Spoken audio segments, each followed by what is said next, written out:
Tip number 4, support settings for easy removal.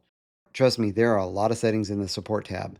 Changing just a few of them can make a big difference on how easy they can be removed. Let's quickly go over 5 settings that I use for better support removal. Remember that these are not the be-all for support settings.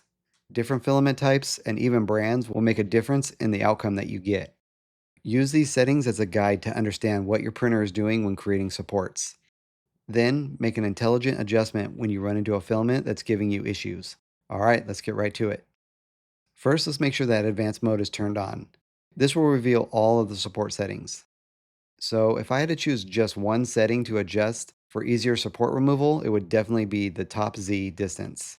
This setting has the most impact on your support removal. The default should be set to 0.20. Using a 0.24 is a good option to start with, but I recommend anywhere between 0.23 to 0.25 is where you want to be. Now when your printer is laying down supports, it has what is called an interface layer. This is an isolated set of layers that is printed right before it reaches the area where it connects to your model. The default is set to 2. I tend to always use 3 layers. This is always important to give your printer sufficient material to ensure good weight support for your model.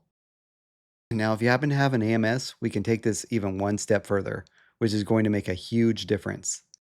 If you don't mind a little bit longer print time, you can change your support interface material. For example, if you're printing your model with PLA, you can use PETG for the support interface.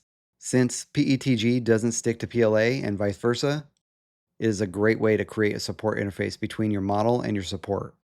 Now, once you choose an opposite material, such as PETG for your interface, Bambu Studio will give you a suggestion.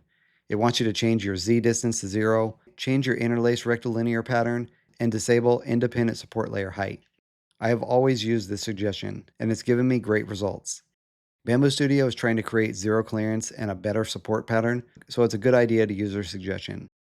If you do use the interface material setting, then the rest of these settings don't need to be applied. Support tip number 4 is the top interface spacing. I set this to a 0.12. This setting essentially is a horizontal spacing between the interface pattern lines. The last setting for better support removal is going to be the object XY distance. Now this is going to be the distance of your support material from your model on the X and Y plane.